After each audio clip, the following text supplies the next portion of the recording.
Social media is not just any media. It means fun and connecting to your favorite personalities online from any part of the globe. And when I say fun, I mean real fun. FNN Social.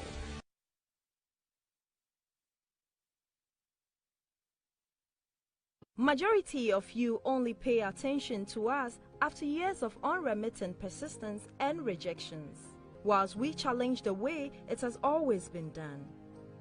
We have made courageous decisions many of you wouldn't dare dream, forgetting you can live it when you dream it. Wake up with an idea. Research the egg out of the idea. Write a massive business plan. Raise money and create business. Wave goodbye to friends and families as your life is now your business. Stick with it, even on the bad days. Following your massive expansion into a worldwide domination, retire to your favorite highland or go back to step one and wash, rinse and repeat. The CEO's Chair, showing on GNTV UK.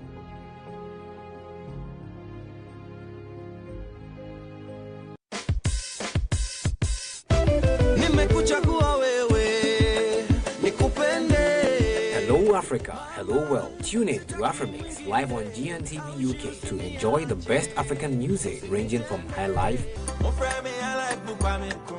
rap, gospel, zouk, reggae and dancehall, and Afrobeats.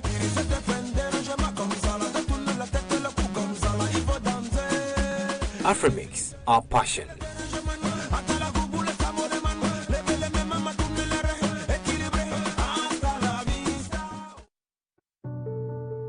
You might ask an artist to explain his art, or ask a poet to explain his poem, but it defeats the purpose. The meaning is only clear through the search.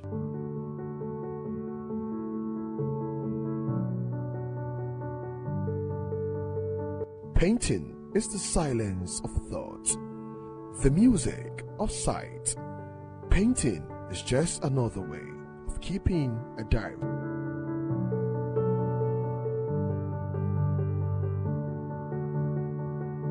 If you could say it in words, there'll be no reason to paint.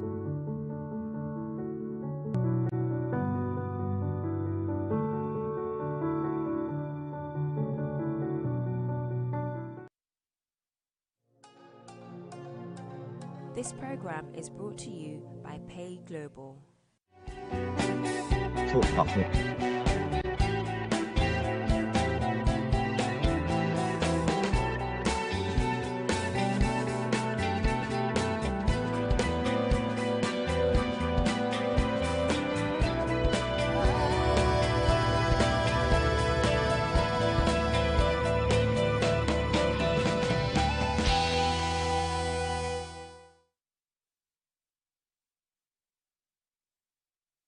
Hello and welcome to Talk Africa with me, Jones. Today in the studio we have Kiki. I call her Kiki. Cassandra. Candy. I always call you Cassandra. I think it's probably because it's Friday. Thank you for joining us. How are you? Because I watched your program on Wednesday. Did you? Yes, I watched your program. What did you think of it? You had a bit of a rant. I did. But I realized that a lot of people tuned in as well, and contributed to your show. You were talking about Winnie Mandela. Yes. So I did watch. See? Yes, you did. I did check up on your show. You can also tune into the Kiki's chat show every Wednesday at 9 p.m. on GN Radio. Now, coming up later on our program, our main topic of the day. What impact does our food and lifestyle choices have on our health as Africans? That's what we'll be talking about later on in the show. That will be our main topic of the day. And as always, we look at stories trending across the continent. But let's start with the newspaper headlines here in England.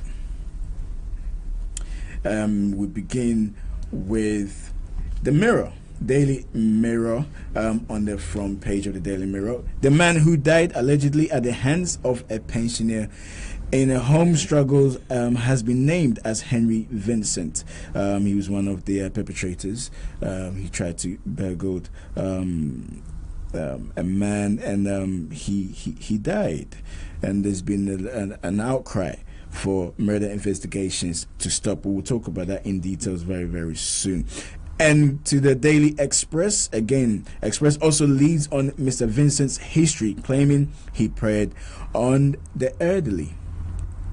And the Daily Mirror again also have a picture of Mr. Vincent, 37, who died. He's the burglar. Is featured on the front of the Mail. Let's look at the Daily Telegraph. The Daily Telegraph reports that Justice Secretary David Goke expressed sympathize with homeowners who take on intruders but decline to comment on specific cases. Let's look at the Daily Star. Let him go, says the Daily Star. A 78-year-old named locally as Richard Osborne Brooke is bailed after the death. It reports campaigners have called for him not to face charges. He's the man that the burglars went into his house, and he defended himself. The Guardian leads on an accusation by a former Met police officer, Victor Olisa, that Scotland Yard has lost control of the streets, and this comes as recent killings on the streets of London. Let's look at the Metro. The worst violence that I've ever seen is how Tottenham MP David Lammy describes the spate of attacks in London, says the Metro. And the Independent. Meanwhile, the Independent says Julia Skripal, who was poisoned with the nerve agent Novichok alongside her father, has said she will not talk to Russia. I think yesterday I heard across some of the mainstream media that she did an interview where she was saying that she was fine. She's just waiting to recover. Her father is also fine, so that they're both waiting to recover. Let's look at the Times. The Times reports intelligence officers have been told the source of the chemical was a Russian military research base. Okay, so finally there's some form of clarity after recent during the week there were reports that they weren't sure whether it came from Russia or not.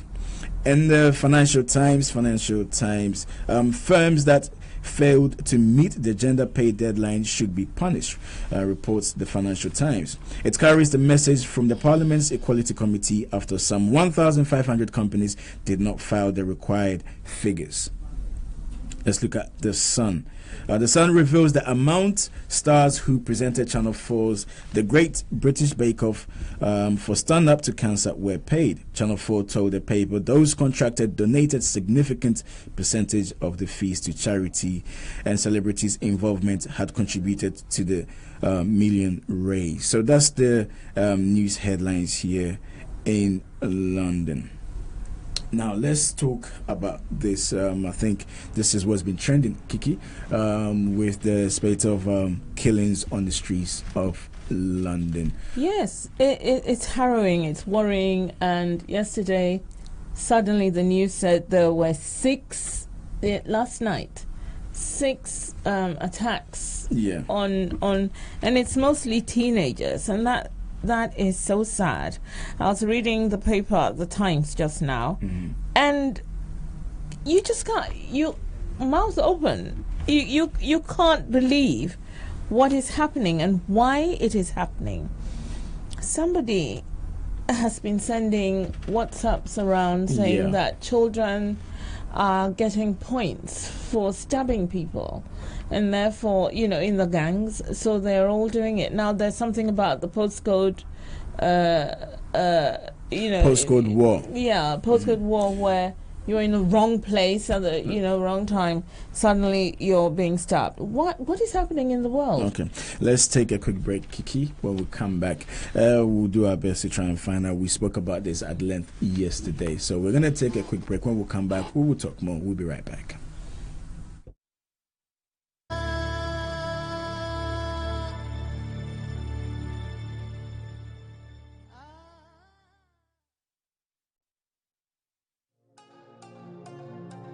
This program is brought to you by Pay Global.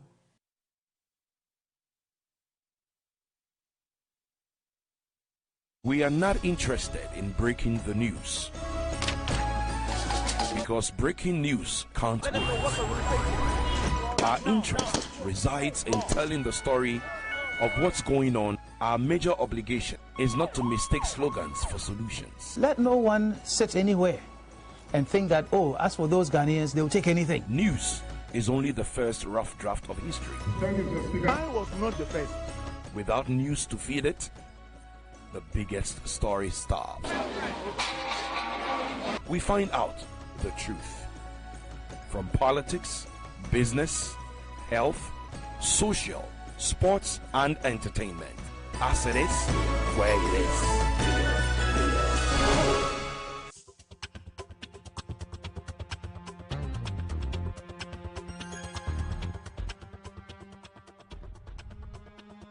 Hi guys, welcome to the most exciting fitness show, Chris's Challenge. I am Chris and I will be your fitness coach.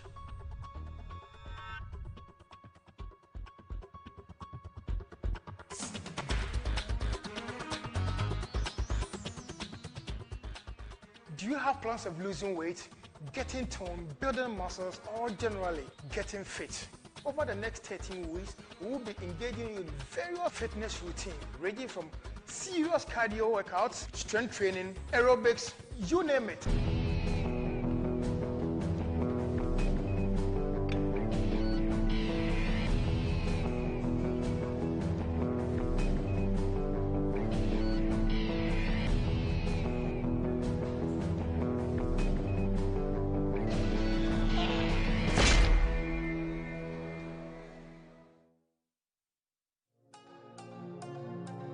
This program is brought to you by Pay Global.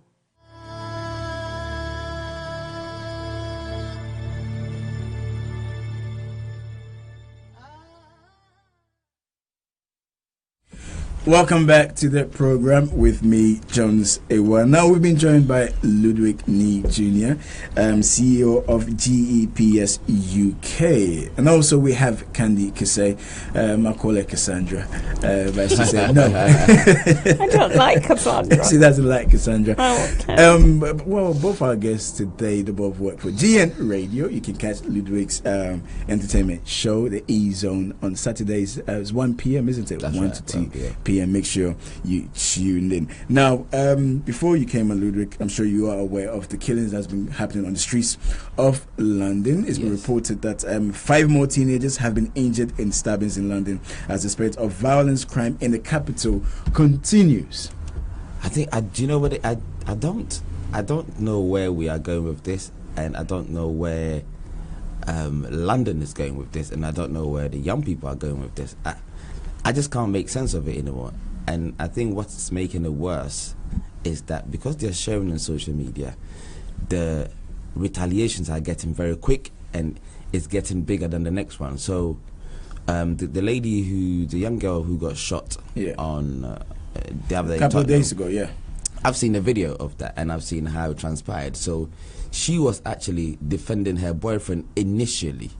Mm-hmm. You know, so there's a video that went around when she was defending her boyfriend, and she's actually stopping these 3 guys from attacking her boyfriend, and they filmed this incident. And then what I think happened afterwards, because I'm not sure, but what I've heard happened afterwards, that they've come back to shoot the boy and they've shot her by accident. But initially, I've seen a video where she's there defending her boyfriend, you know, and it's horrific. I don't know where we're going with this, but all I know is that social media is making this is making these young people so vulnerable, because as soon as something happens, they share that so quickly. So somebody wants to retaliate because now they are seen to be attacked. They are seen to be bullied, and they just want this revenge. And there is no sense of shame. They want to show that they've attacked somebody. They want to show that somebody has been humiliated. They want people to see that. Do you know what I mean? The Met Police Commissioner, Cressida Dick, has also said that she blames social media as well. So I'm just highlighting what you just said. But then yesterday we had one of our guests in here, Abu Shaw, who is from Sierra Leone, and his son was a victim of stabbing. He got stabbed 4 separate incidents. 4 times he's been stabbed. The last one in which was life-threatening. So he decided to send him back to Africa. He sent him back to Gambia. Listening to his account on and how he sees the whole situation, he thinks that the system is designed to more or less trap young black boys, young black girls. So if you commit an offense, you're logged on the police databases. Should anything happen around that area, they come in straight for you, and that in itself breaks the trust between police and the people in the community. I think there's something around how decisions are made on black people, black young boys or girls when they are arrested or when they've been in trouble, as opposed to non-black ones, because we know and we see that in the papers. You know, if a black person does something, he's on the face of the newspaper. If a white person does something, it's mental health. You know, so we've seen this countless times, and there is issues around that. First time entrance into criminal justice systems, you know, we have lots of black boys who are in there. A lot of them are in custody. A lot of them don't get bail. A lot of them don't get the opportunities that they're supposed to. But also, I think there's also something around the parents as well. There's also something around the fact that the parents are also maybe not equipped in this modern society, because some of them have come from different places where they've come to the UK expecting the UK to be better in terms of systems and disciplines. Yeah. And if you're coming from back home, you don't know England, you think the systems of discipline is better here. And I've seen that countless of times where parents believe that because I'm going to England, they have better education and better hospitals. Of course, they're going to have better discipline systems, but our discipline systems is not like back home. So for some of the parents, you know, they are battling with the fact that they've come to a place where everything is meant to be perfect, but when it comes to the discipline stuff, you know, it's not that great. There's no way you're going to go to Africa and just spit in the front of the policeman and he's just going to drag you and book you in the police station and then that's it. You know, you would never do it because you know what would happen. You know, so that whole thing about it takes a village to raise a child. Yeah. We don't have that. You know, the village is going to work. No, I do agree with what you're saying, Kiki. Yesterday, I'll be sure, because I did ask him, how come your son has been stabbed so many times in Croydon? And you look like somebody who is involved in your child's life. So when these things happen, people tend to blame the parents. Everybody says charity begins at home. So I asked him, was it that involved in his child's life? And he said yes. And I said, so how come you did not spot that there was something going wrong? And he said when his son was at home, he was fine. You can't police them 24/7. They go to school. Is when they go to school, from coming from school to coming home, this is where I think they missed what was going on or what he was involved in. He could be right. And the problem is a different type. There's also bullying. In school, in these schools out there, the parents truly cannot police their children 24/7. In these schools out there, there are types of bullying. There are those kids who are the it boys or whatever, and they are the ones who have the guns and everything. Then there are the knives, and then there are, because sometimes these kids are stabbed with kitchen knives. So it means out of anger, you go home and grab a kitchen knife and come back out. Sometimes the next day. Yeah, the next day. Sometimes something happens, and then when you're not aware, a child just comes and attacks you on the street. You know, it all happens in such a way that you can tell children's minds are not formed. That's why we say maturity. These are children, and when they are not taught how to control themselves or how to view things or even think about situations, they are seeing people shooting people all the time on television. And I am not saying that the television makes people go and kill each other, but where a child doesn't understand the repercussions of what they do, this is what is going to happen. Now, most times we blame single mothers or, parents, blah, blah, blah, churches, whatever. It is the society. It is the way that things are. We need to educate parents to be able to communicate with their children. Children need to know, though, that if you do such a thing or stab someone, you are going to jail. And if you're black, your case is very different from the white boy's case. And I don't know why, instead of the children themselves becoming aware of this, it's getting worse. We have a problem. Somebody sent me a message, and I'm going to read it out.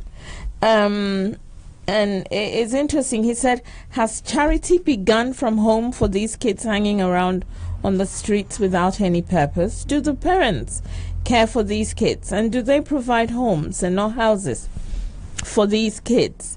What are the statistics of the killings going back into 1990? Family values, single or double parenting, ethnicity, etc. Something must be openly clear from the statistics. It's just sad, and we all love our children and we treat them well and everything. For them to get embroiled in this is horrible. Okay, I know Luduki want to come in, but let's take a quick listen at this soundbite. As I said earlier on, I hope now you can hear me. As I said earlier on, yesterday we had our guest in the studio, Abu Shaw, whose son was a victim of knife and gun crime. And let's take a quick listen to what he said yesterday. Me before, I never had the idea. It was when my son, my own eldest son, he's now in Gambia doing very well. I sent him to Gambia because of the problems. He was stabbed 4 times here. 4 times. I have the picture here. And the first time he was stabbed, he nearly died. That one, he was in intensive at St. George's Hospital. What happened there? The way I saw the stakeholders behaving, they wanted to blame us, sort of. I told them, listen, you are not talking to a fool. This boy, and what time? He was 13 at that time, and he was doing 13, and he was doing very well before that, doing school football, everything. And some of his colleagues are also playing for Palace. When he was stabbed, what happened? It all started with bad influence. He was very close to some friends who were smoking and drinking, and we don't smoke and drink. So I told the police, I said, the main reason why this boy is suffering right now is because of drink and smoke. He said, no, he has right, this is right. I told him, I said, listen. This is right. Listen. I told him, I said, he's growing up, he's a young boy, his organs are not even mature yet to even withstand alcohol.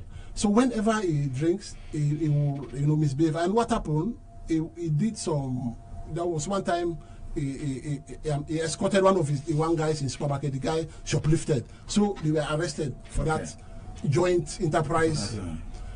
So when they called us, I went to the police. All the police, they know me in Croydon. They know me very well.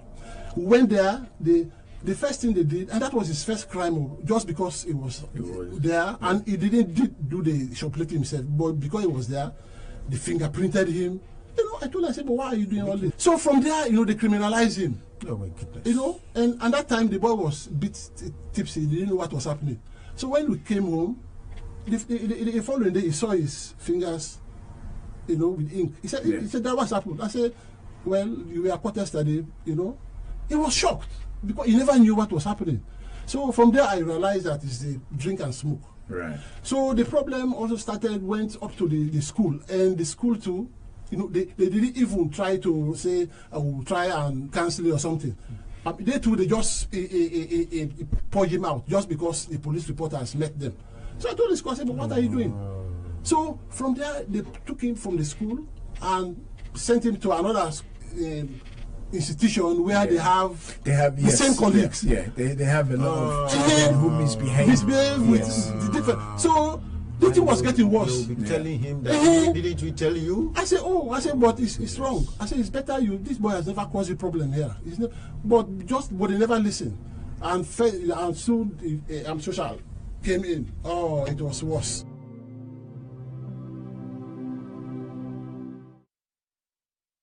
That was a clip of one of our guests yesterday, Abu Shaw, whose son was a victim to knife and gun crimes here in the UK. He was actually stabbed on 4 separate occasions, and the last time he got stabbed could have been fatal. He actually showed us the picture, and it was very, very disturbing. It was a graphic picture. Thankfully, he sent his son he sent him to Gambia. Now he's well. He's a reformed character, and he gave us a bit of perspective from a parent's side, because when these things happen, people are quick to blame parents, and then he shed a light on the fact that you can't blame the parents. Yes, the parents do have responsibility because they did bring the child to this world. However, he also blamed the system, the way the system treats young black kids. Now, it seems as if things, the situation is rising, is getting worse. Now we have 55 murders in the capital this year alone. We've spoken of, we've highlighted the problems. Solution is the key here. I think it's about prevention rather than reacting when stabbings or shootings have taken place. Yeah, I think you're right. I think it's about prevention, but also I don't know if you guys spoke about this earlier, but our ambulance crews are now having to take young people to different places.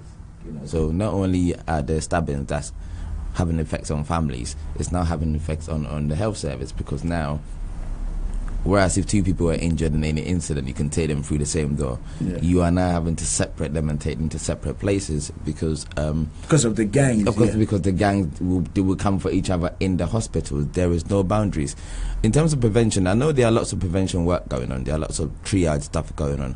Whether it's getting through or not, I don't know. And I think sometimes what tends to happen is that the ones that are sophisticated, who are involved in serious gangs, they don't come through the prevention work because they are entrenched. They know what to say. They know how to say that. So somehow they are being missed. I know there are lots of work going on. There needs to be more work going on because clearly something is not working. And also how do young people get from where they are to the mindset of killing somebody and not feeling any remorse about that, and wanting to brag about the fact that they killed somebody, wanting to make songs about the fact that they killed somebody? I think we've got an underground society happening, and it's just happening through mobile phones. So like the gentleman was saying, you can't police your children all the time. Even when they're at home, you can't police them, because now they have a medium of communication that you are not privy to. Okay, Snapchat has got this thing called bait face now, where you can put a group of people in one place and everyone can kind of speak to them, or everyone knows what they do. So now some young people, some are using this as a way of identifying people that they want to attack, and they'll put them in a group, and then they can say, okay, so everybody, these are our enemies, for example, these are people that we're trying to attack. So young people are being vulnerable even when they are not in the spaces. So when you're saying about bullying is now, we don't even need to be in your school no more. We just need to know who you are. Yeah. And we just need to see your picture, and we're doing viral stuff. Yeah. Of course, this is affecting the Afro Caribbeans. And yesterday, having this discussion, Kiki, Idris said something about the fact that the system again is taking the right for parents to discipline their children. Yes. And the kids are aware of this. So in coming from an Afro Caribbean background, in how we were disciplined, if you were to do that here, you'd be locked up, and the kids are aware of this. Yeah. Yeah, and it's quite sad actually, because I always feel that some of the laws of this country, or some of the whole idea of social workers coming to your house to take your child out of it is because they don't want you possibly to beat your child, to kill your child, or to harm or maim your child. But children need discipline, children need boundaries. And if you cannot even have boundaries for your children because they know their rights as well, and they've been taught in school that, you can't even be smacked or blah, blah, blah. All of that is problematic. All of that is problematic, and it kind of disempowers the parents as well. Now, parents need education. I'm always saying this, that there needs to be education. If it is our problem, then we need to educate ourselves. And we need to let people know that, look, yes, you can smack your child, but you shouldn't hurt your child. And children have to understand, if children feel that they have rights, and therefore if you shout at them, even to shout at them is a problem for them, then what are we going to do? What is the solution? All these social workers, all these child protection people, are they coming to tell us what to do? I mean, for me, I have 2 boys, and I didn't want to go that way, So I am quite strict. I was strict up until a point where I felt that they were capable enough to differentiate right from wrong. We need to all do that. We need to be strong enough to deal with our children rather than have everything open for other people to make suggestions or situations where it's uncomfortable for both and your child suffers in the end. That's just not right. What the solution is, I don't know. Okay. All right. We're taking a quick break. When we come back, we'll talk more. We'll be right back.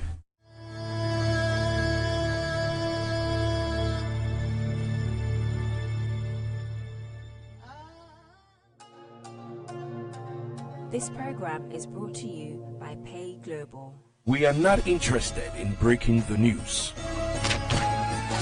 because breaking news can't win.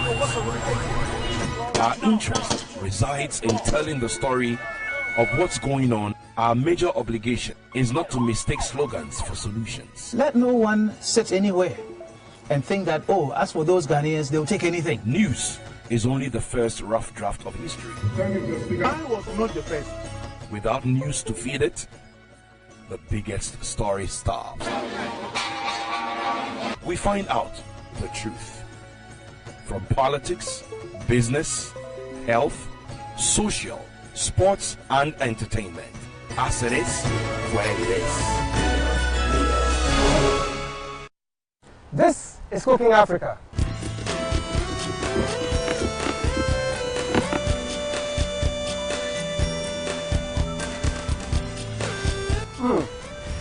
This is delicious. I vote Naomi as a winner in today's competition. We're still watching Cooking Africa. Cooking Africa, showing on GNTV. E-News Redefined. Wondering what's going on in the life of your favorite entertainment personality? Want to know more because the Daily Snippet has got you covered with the latest in entertainment news, gossip, facts, rumors, and of course, some sizzling interviews. Not just that, did you know actor Jimmy Foxx's real name is Eric Malone Bishop? I bet you didn't know. On the Did You Know segment, we bring you some mind-boggling facts you might not know about your favorite celebrity. We don't only set the trend with our stories, we bring you trending videos and images that have gone viral on social media. Your entertainment just got better.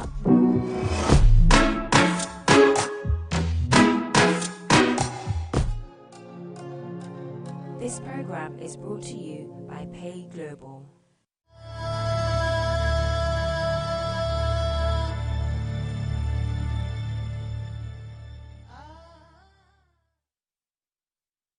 Welcome back to Talk Africa. Now, coming on later on the program, our main topic of the day: what impact does our food and lifestyle choices have on our health as Africans. That's what we'll be talking about later on. But now, if you look on the streets of London, there's been a lot of knife and gun crimes going on now across the streets of London. So we're discussing it today. We're looking at solutions because it tends to affect the Afro Caribbean community a lot, and we need to find solutions. Clearly, the government is failing or has failed. Parents, when it comes to these issues, parents tend to get blamed. So let's try and find some solutions. We're looking at the way in which we're brought up. Obviously, it's a very, very thin line on how you can discipline your child when it comes to smacking a child. It is illegal, but then if you do smack a child and they get bruises or marks, then you will face the consequences. Mm-hmm. But in the way in which we're raised, especially the Afro Caribbean community, it is very, very different. Different. Is it time that the government maybe realize that the way in which our children are raised is different to how our white counterparts raise their children here, to be able to give some leeway for parents to be able to discipline their children? I can't see that happening. I can't see that happening.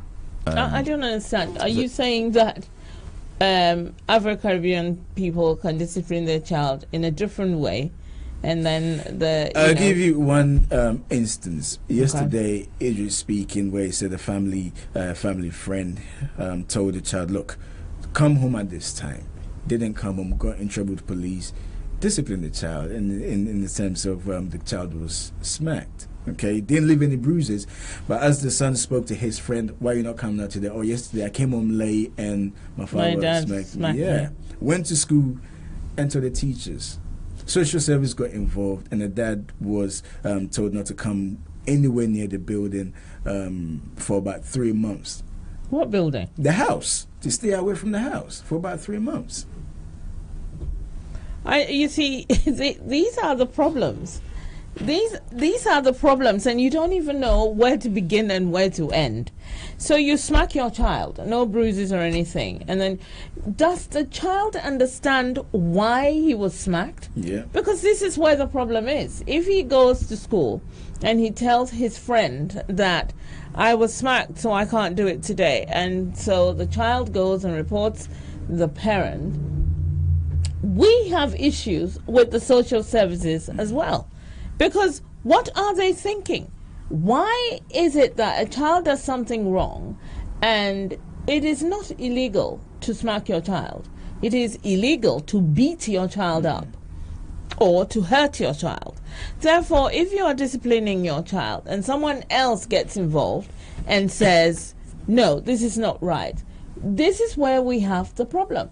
And this is not, I don't know. I think that in our community there's a misunderstanding about certain things as well, because they have a lot of parenting programs, to have like strengthening families, strengthening communities, and they try to empower parents to be able to have boundaries, to be able to make sure that they are confident in what they are saying, to be able to make their parents our parents. Some of these things doesn't get cascaded to the ground to us. What I mean to us, to the black community, but also to people who are in need of that until it is too late. So ideally, you're not. I don't understand this. What are you saying? That there are programs where parents could be involved? Oh yeah, so there are parenting parenting programs. Don't get involved. You would never know, because if it's like anything else, your house is leaking, sometimes until it's a big leak, you never see the leak in the roof. So for parents to get involved with some of these programs, if they don't feel that they've got issues or the issues are not big enough, they don't go and seek the help.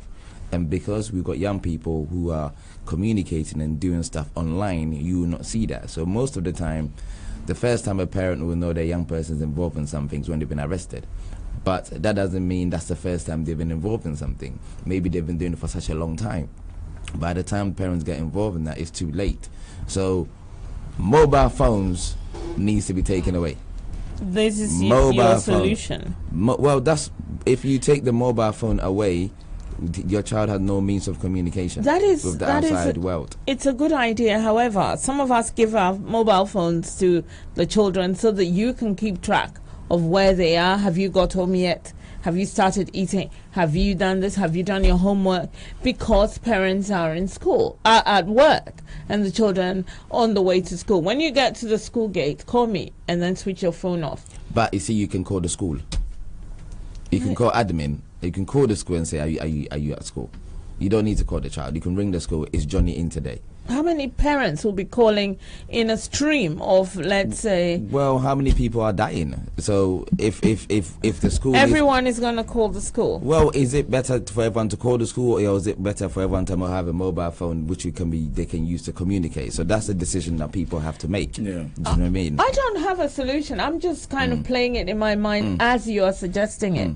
And I'm just thinking how feasible it's going to be. A school where the school secretaries are going to be running up and down, checking whether John is there, Alice is there, this person's there. But the schools will have a system. They've got a switchboard, and if it means that 1,000 people are going to call this morning to say that young people are coming in, that's fine. If it means that the school is going to send messages to parents to say John is in, you can have an automated system as soon as they walk in. Because if your child don't come to school, they call you anyway. So they do that. They've got that system anyway. I saw a clip yesterday of a young boy on the streets of Tottenham with the large speaker microphone out and about, speaking to young people and saying to them, look, I know what you guys are going through. I know that you probably feel that nobody loves you, but I'm just letting you know we love you. We want you guys to come off the streets. Again, yesterday speaking about this subject, I did mention that I helped at a school where kids who were seen to be bad, who were being expelled from school, they send them to this place. Special school. People referral units, yeah. Yeah.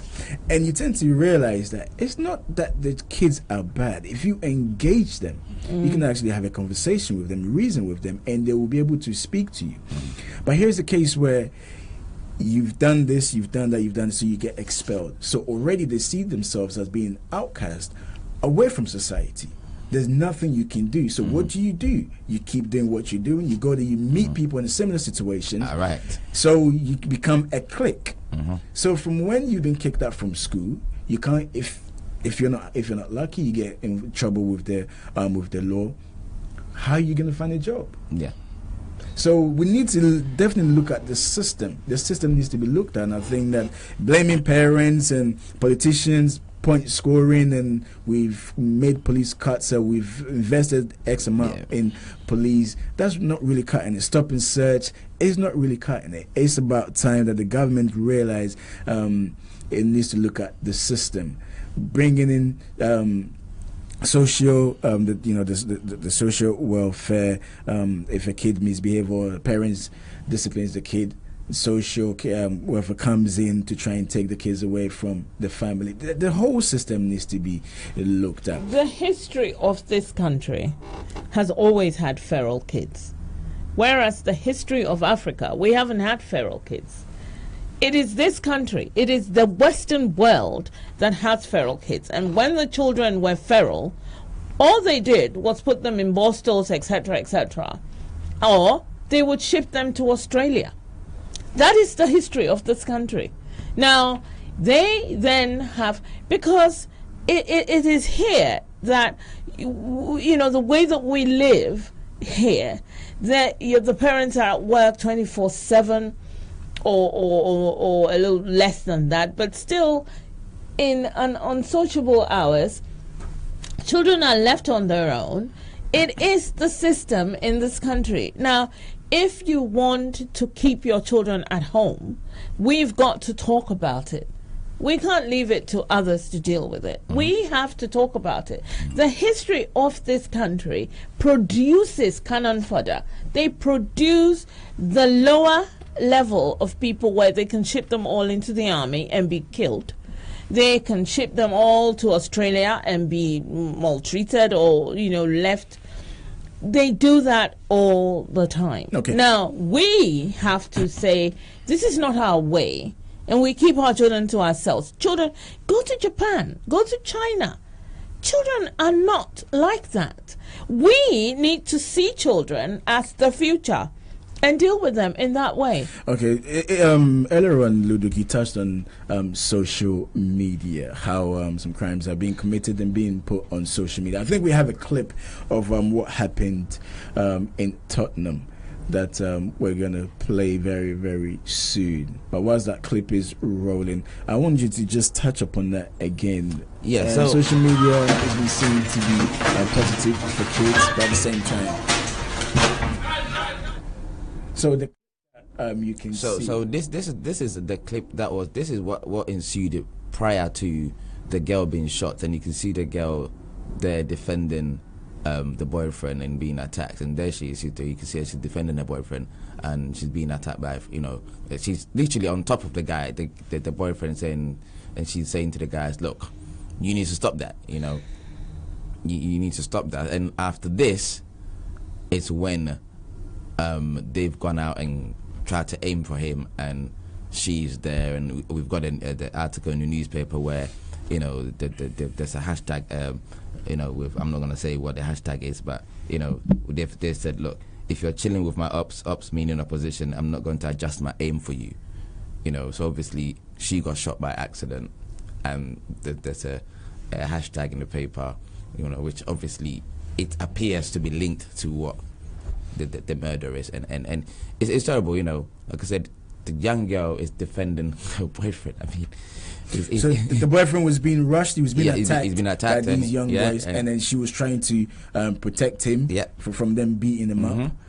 And then later on, they've gone out to look for him, and she's with him, and obviously what's ensued, and she's been murdered. But what I was saying is that these things are happening too rapidly, and I just don't know what we need to do. I mean, there's so many things, like you were saying. Oh, that's what I was trying to touch on. Yeah. We don't have the adventure playgrounds anymore. We don't have the community centers anymore. All these things have been shut down. So what are young people supposed to do? Where are they supposed to go and play? Where are they meant to go and play their PlayStation in the groups? So I think what we have done is that, or what has ensued with all the cuts, is that the young people are now isolated in your groups. We've made it easier for them to isolate in your groups, whereas before you all go to one place. Yeah, that there are some people that don't get on with each other, but the community of young people are in close knit with each other anyway. Whereas now, because there's nothing that binds them together, they bind with their block or their state. And usually, if there's problem within the young people, you have the community leader who usually addresses the situation. And also, if they were all coming to the community center, the adults there will know what's happening. They have someone to speak to, because like a mediator. It's having a mediator. Now we don't have that anymore. So we have young people who are doing stuff on their own. They've got elders that they look up to, but the elders are the ones that are grooming them anyway. And once you get these young people entrenched in criminality and they start making money, we've lost them. All right. Okay, we'll keep a close eye on that story as we'll see what the government and the police, and including the mayor of London, will put out to try and stop this stabbing or shooting on the streets of London. Let's move on to let's look at other stories trending across the continent. And a few days ago, when documents was leaked, which came out in the open, that there was a cooperation agreement between Ghana and the US, which caused a huge uproar in the country, where even people went out to demonstrate against it. However, it went through Parliament. Since then, the president of Ghana, Nana Dankwa Akufo-Addo, had not said anything about the situation, but yesterday he came out to address Ghanaians about the situation. Let's take a quick listen to what he had to say. When we come back, we'll talk more. Cooperation agreement which has subsisted, which we have approved, can only enhance the global effort to preserve the peace in our region. It is important also to state that the conditions of the agreement mirror closely the conditions under which Ghana participated in peacekeeping operations under the United Nations. When our troops go on most peacekeeping duties, they do not carry their national passports. They carry their military identity. No one has dared suggest that granting these foreign embassies and international institutions these concessions constituted an attack on the sovereignty of Ghana.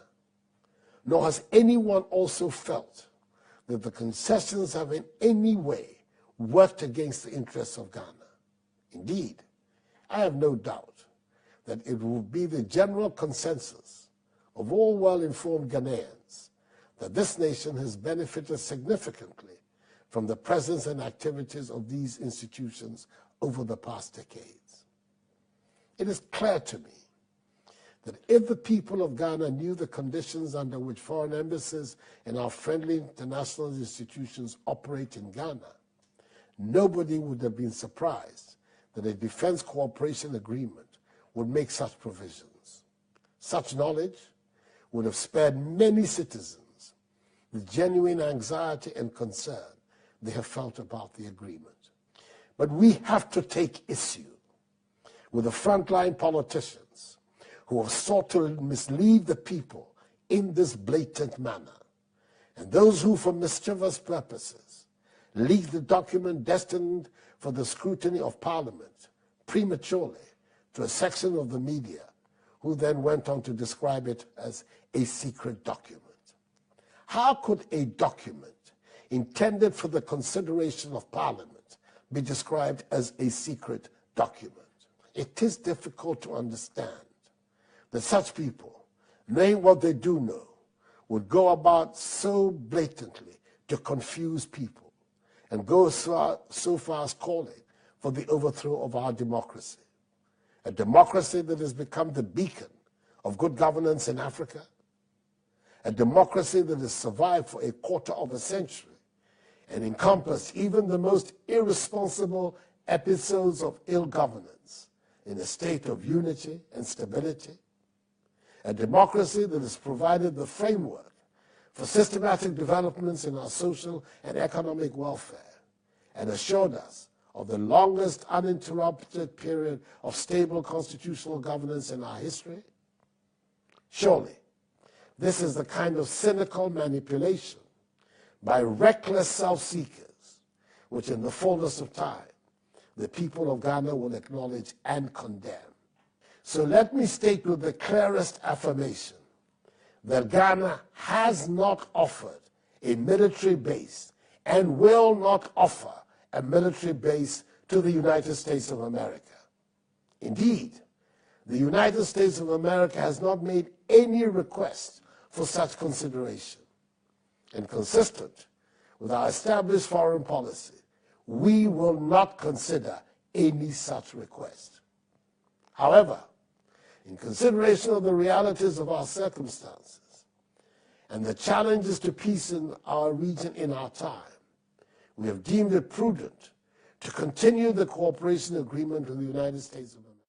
Well, that was the president of Ghana, Nana Addo Dankwa Akufo-Addo, giving a speech yesterday with the issue of the agreement between Ghana and the U.S. Let me take your response. I just think it's quite interesting, but I mean, obviously, we've all heard about what's happening, but I think for him to come out and say that, look, there was no base, and also condemn whoever are leaking documents, I think it's quite honorable of him, because it's caused anxiety for everybody, you know, and people don't know, because obviously I've seen the document, but I'm not a politician. I don't know what the concessions. It doesn't make sense. But you're a Ghanaian.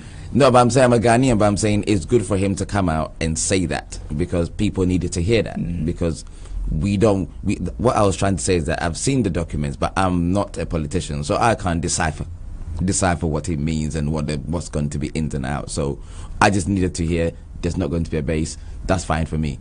That's it. The rest is for Kiki to sort out.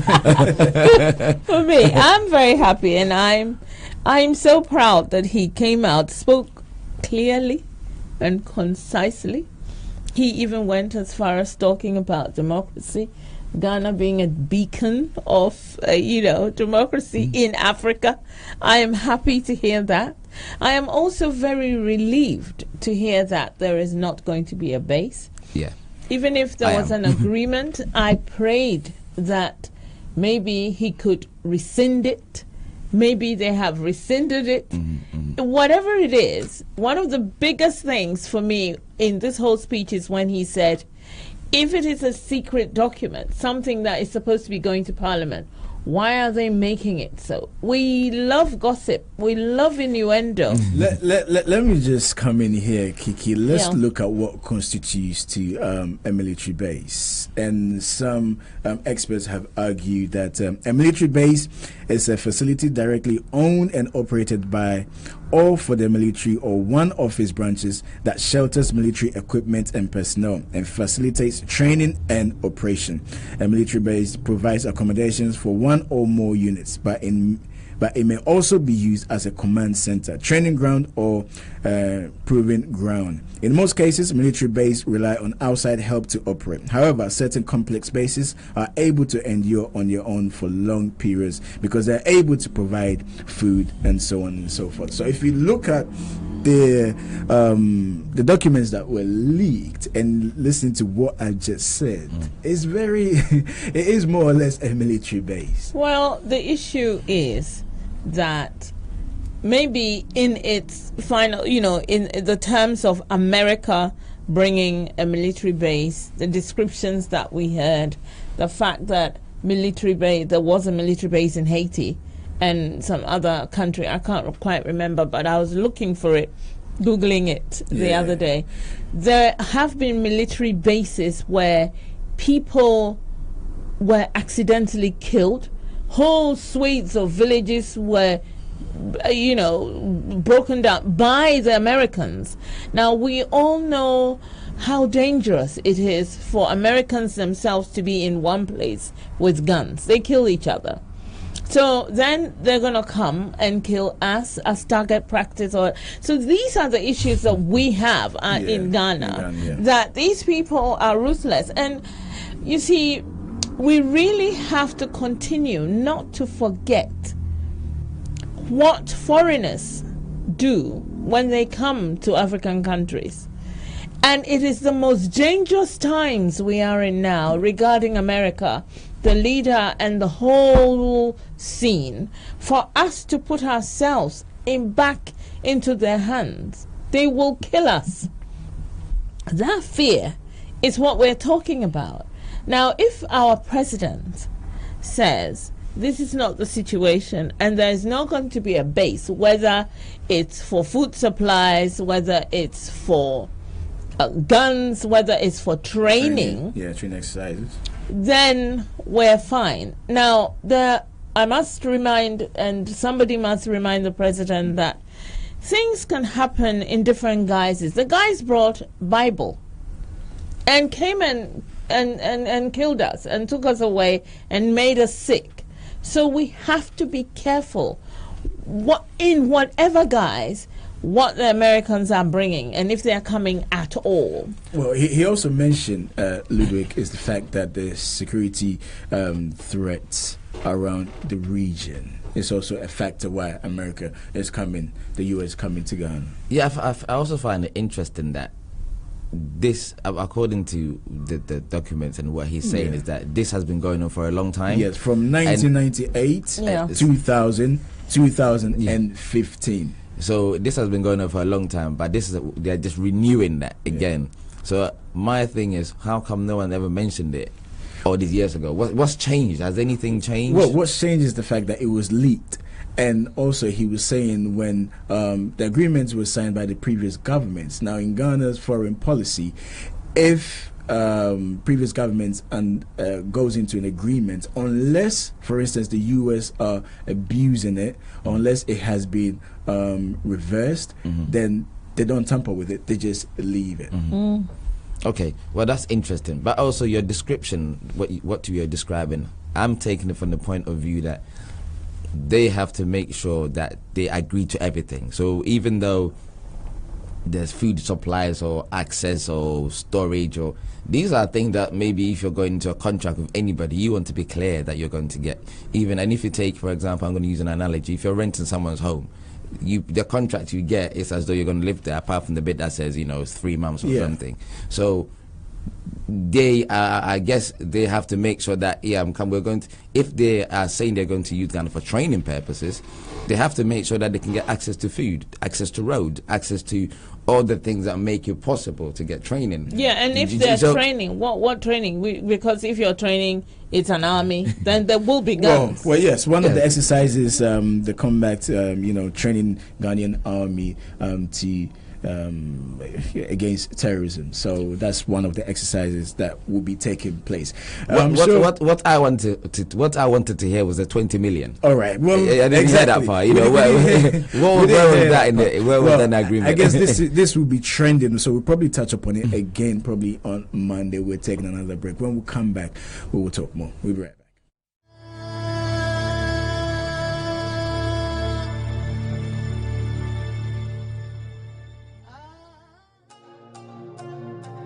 This program is brought to you by Pay Global. Majority of you only pay attention to us after years of unremittent persistence and rejections, whilst we challenge the way it has always been done. We have made courageous decisions many of you wouldn't dare dream, forgetting you can live it when you dream it. Wake up with an idea. Research the egg out of the idea. Write a massive business plan. Raise money and create business. Wave goodbye to friends and families as your life is now your business. Stick with it, even on the bad days. Following your massive expansion into a worldwide domination, retire to your favorite highland or go back to step one and wash, rinse and repeat. The CEO's Chair, showing on GNTV UK.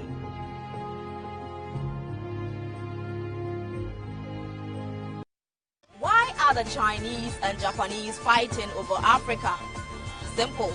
Because Africa is a market of 1 billion people with its own natural resources. But you need to know Africa in order to take advantage of the opportunities by simply joining us on African Business News. Africa is the story. The big story is Africa.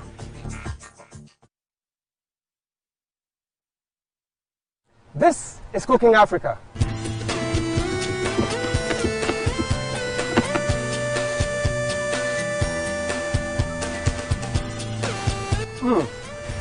This is delicious. I'll vote Naomi as a winner for today's competition. You're still watching Cooking Africa. Cooking Africa, showing on GNTV.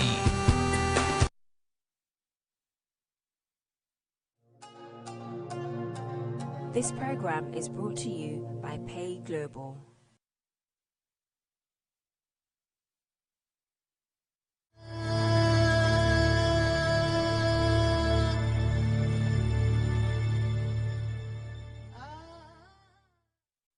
Welcome back to Talk Africa. In the studio, we have Ludwig Nee Jr., CEO of GEPS UK.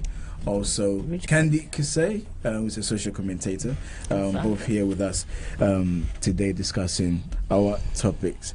Let's move on to the next topic. This is to do with Ethiopia. Ethiopian artifacts looted by British colonialists in the 19th century are on display in London. But now Ethiopians want their artifacts back.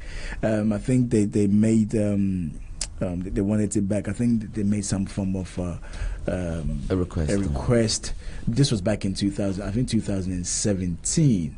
But now they're saying that, look, whatever it is that the Brits stole from us is not taken. They said you stole. Maybe you stole from us. They want it back. Yeah, I think it's an interesting story, and I think there are many artifacts that have been lost, and people are requesting the artifacts back. But it's also interesting because, remember, when they're on display in museums make money. It's a commercial place. People are flying from different places. It becomes a tourist attraction. So these artifacts from Africa or wherever they are from are creating landmarks for places in England, and I can't blame them for wanting their stuff back, because if they've got their stuff back, people might now be going to Ethiopia to go and visit these things. So you can see the business aspects of it, but also ownership. So I can see why they want their stuff back. The thing about the Western world is years ago, maybe 200 or whenever, 150 years ago, you go into somebody's country and you see something that is nice, that is interesting, that is beautiful. These are people you do not respect, and yet you take their things, and then you come and build an area around it, put air conditioning around it, and tell them that they cannot look after their artifact, but we'll look after it for you. So you put it in a museum. You then let other people come and look at it for a while, and then it becomes yours. How? Now the people want it back.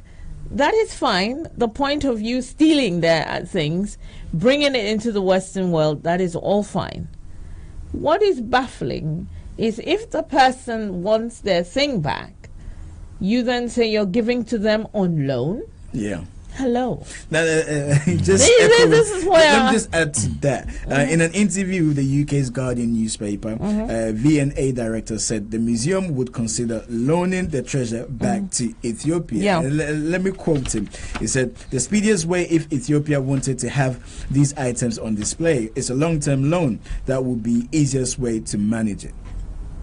You know, it's not just Ethiopia. We're talking about Ethiopia, so I want to just stay there with it. Yes. However, the British came to Ghana, took our golden stool, and we're still in talks.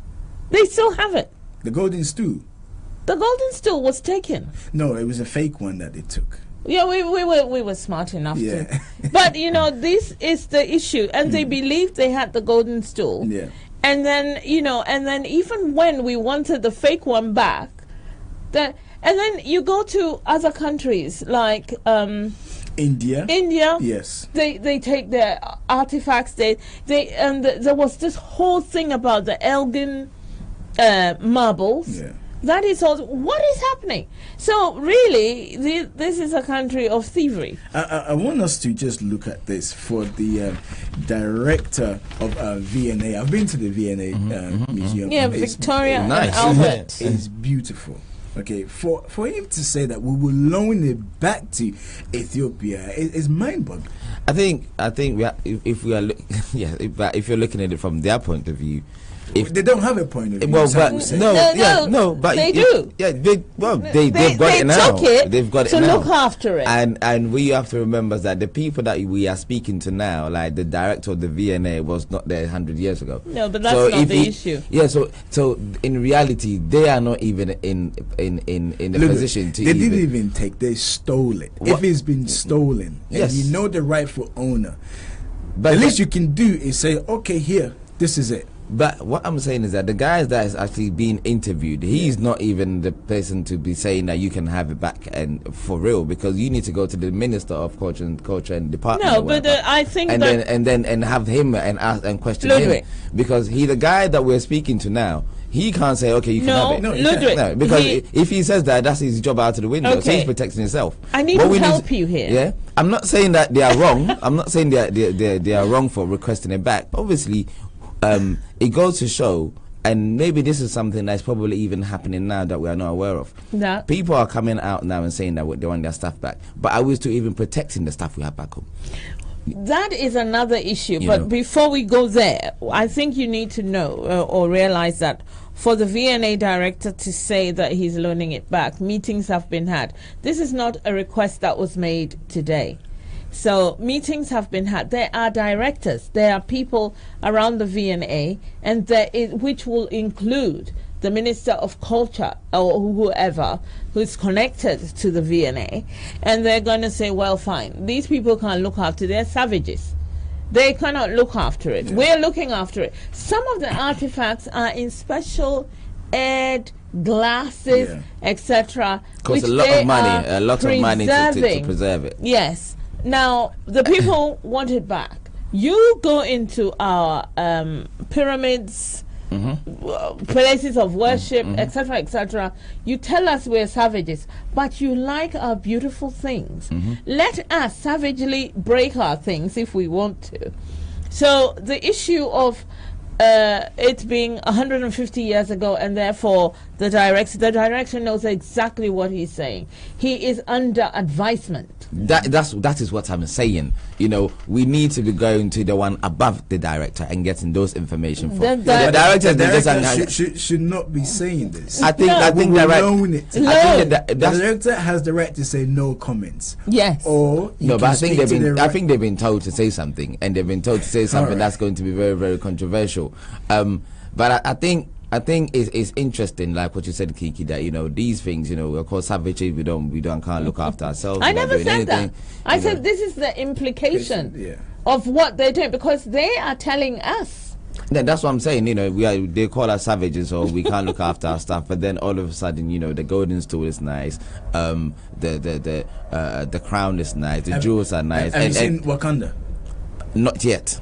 Kiki, have you seen Wakanda? Oh, of course, I've seen it. Now, do you remember there's a particular scene, I can't remember the actor's name, which they were after, I think it was the sword they were after. And then there was what was it? It was like an artifact of like a mask which originated from Ghana.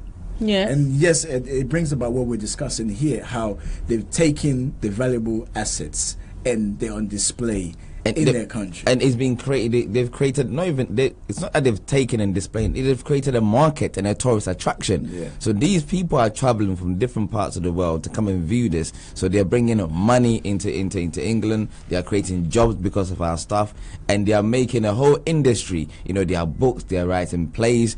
You know, and they are bringing stuff in, and it's heavily guarded. So I think they don't want to give it back because of the commercial value that they are making out of that. They have to give it back. You know? They have no of course they have to give it back. They have to give it back. Yeah. But I'm saying the challenge is that, you know, anyone is going to have is to realizing that, look, at this point, I think they need to send some people to go and steal if they have to. No. Do you know what I mean? No. But at this point, and it is in the film that you were talking about, the Black Panther.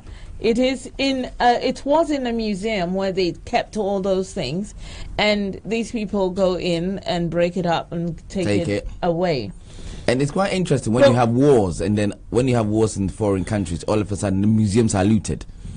Yeah, but it happens all the time. But I'm saying it's very interesting that you have a war. These things we need were to move there on for quickly. specific reasons, and therefore, if you have come and taken something out of my cathedral or my church or my place of worship, and this is our bowl that we were doing such with or that, you have actually desecrated the whole idea. Now, for 150 years or more, these people have been plundering and pillaging. That's what it means, really, to go into a country and steal their things or take forcibly. Now, we're asking gently, give it back. There is no loan. Just give it back. Okay, let's move on to our next story quickly. This is grime artist Skepta has been made a chief in his parents' home. This is a well-known artist, Ludwig. I know you can give us a bit more information on that. I think it's quite interesting. Skepta's done very, very well. Yeah. He's been out there and he's been doing so many music. I think the last time we heard from him was when he did the adverts with, I believe it was Rolls Royce. And he made an album, you know, they got him to do an album in the back of, I think it was Rolls Royce. And just to show how acoustically sound it was to do an advert in the Rolls Royce. He did that, but then obviously he was not wearing the seatbelt, so they have to take it off. But now he's been made a chief.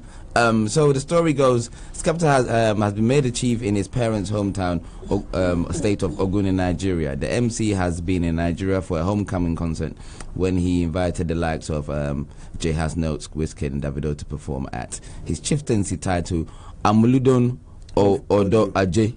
I think I've said it right, which literally means chief of entertainer of Odo Ajay. Okay. And he goes to say, I'm honored and will continue to put time and love into Nigeria, especially the community of Odo Ajay. Skepta was born in London, of course. Grime artist, spent a lot of time in Nigeria, and over the past few years have been performing at festivals and his own shows. So I think it's really, really good. You know, we don't tend to hear this. And also, the African scene, they are embracing their Africanness. There is a strong connection to their roots, and I think that's beautiful. Whereas before, years ago, you know, people were tested. Listen, you can't say you're African, let alone be doing music that's African, and let alone get young people to follow you. I think what's happened to him is fantastic for the African culture, for the African community, to that whole Wakanda thing, you know. Yeah. Because for young people who are not connected to their roots, for him to get the chieftaincy where they're tired the hat, I think that's amazing for young people. And for it to be trending on social media, you know, and that is, you know, to combat that whole gang crime, and it's for him to embrace that. We need that. We need them to be doing that. Let me get Kiki's take on it quickly before I am very proud of Skepta. He's such a juicy, beautiful man, and I keep looking at his photos and thinking, where does Naomi meet? Where did they meet? But that's not even it. Skepta was offered an MBE and he turned it down. And I mean, this is a while ago, and and that is what made me look at him, because there was this poet, Benjamin Netanyahu, who turned down the MBE, and I wondered why. You are British, and you know, what are you doing? This is a high level thing, you know. Fine, he had his reasons, but I was proud of Spectre last night when I realized he had become a chief in his town. He is connected to his Nigerian roots, and so I think it's a higher accolade than the MBE, and we all need to become aware of this. And I wish him the best, and I think he's going to be good. He's going to be good. He's a DJ. He's in touch with young people. He is actually a British. He was born here, you know. So young children need to see that you can be who you are in the skin of what you've got. This is very important. Yeah, I think it's significant. It's very massive. significant. It's massive. It's very significant. I'm proud of him, and I hope he doesn't marry Naomi. Okay. All right. We're taking another break. When we'll come back, we'll look at our main topic of the day. We'll be right back.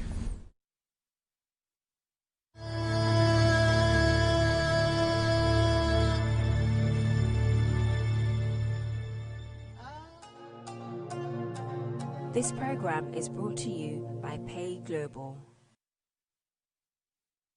Welcome to another edition of Switch HQ. That's right, my name is Ludwig Jr. and from now on you're going to see my shows coming to you straight from London exclusively.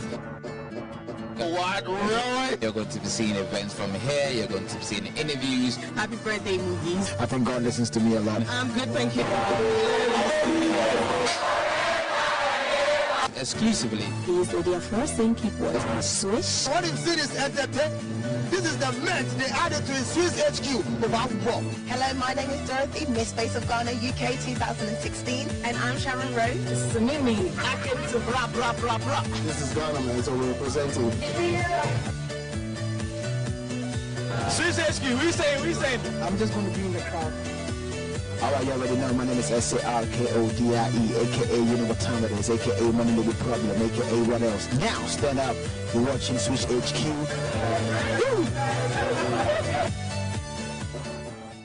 After the event, we stay glued to after E. That's what it is, man.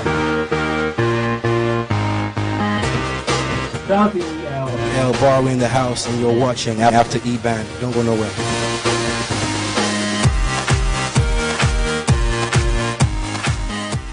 What you're wearing though? You should look down. We're all black, red. You should look down. Yeah. I got stiletto right there. Don't watch me. You're now rocking with After E. Keep it live right here, and it's going down live like a casket. After E. After life. Shut up. One life. Yeah, that's.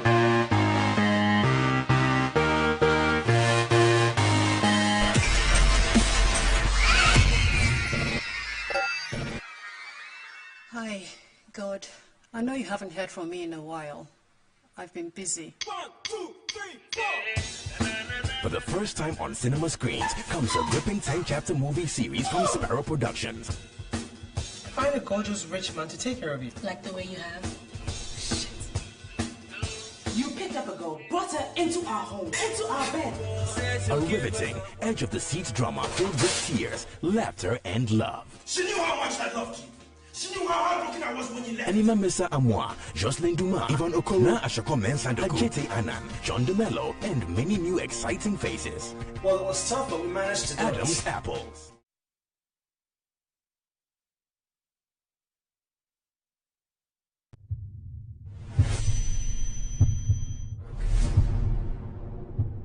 I had to pay for dinner, pay for a hotel room, and he ended up buying me expensive jewelry. What?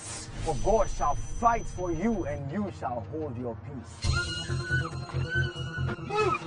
So, are you going to leave that man to go scot-free? My client has rights. Just as we have the right to get to the bottom of this matter. You must take responsibility for your actions. Sure.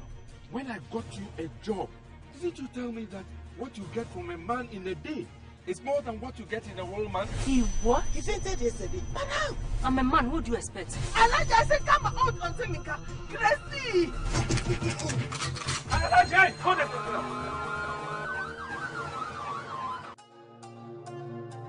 This program is brought to you by Pay Global.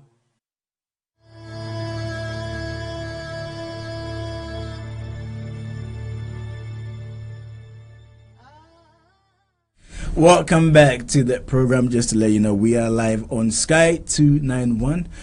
You can also watch us on Facebook. We're streaming live on Facebook. You can go onto our Facebook page, GNTV UK. You can also listen to us on GN Radio on Sky channel 0185, also on TuneIn. So we've got you covered. Okay, we're also on DAB, so you can listen to us in your cars as well. Now let's move on to our next topic, which is our main topic of the day. You know, when it comes to what we eat as Africans, we love our traditional food. So today we're asking, what impact does our food and lifestyle choices have on our health as Africans? And joining us in the studio, we say goodbye to Ludwig Nee Jr. Joining us, we have Funke Adeniji, who's a pharmacist, an author, and also founder of West Side. She'll be with us, and also Kiki is with us. Thank you for joining us. Thank you for having me. I guess I will start with you, if you can enlighten us the impact and the lifestyle choices of the food that we eat as Africans. Yeah, I think that's a really interesting topic and question, and I think we can't talk about, when you think food, you think lifestyle, you think African, there's I think one word that has to come into play, and I think that's culture. Yes. Our cultural heritage, because I think our cultural heritage has a massive impact on the choices we make when it comes to our food and the way we live our lives, especially in a different society. I think that a lot of things drive our culture as well. I think, you know, there's you've got the Africans that maybe have spent most of their lives here, you've got those coming from abroad, and there's a bit of a mix of cultures going on which all contribute to it. I think our religion is a very big part of it.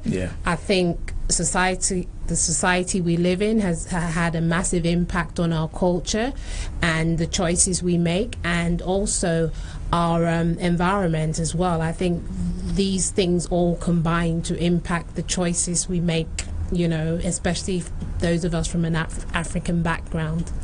But then, are we aware of the impact the type of food that we eat has on our body?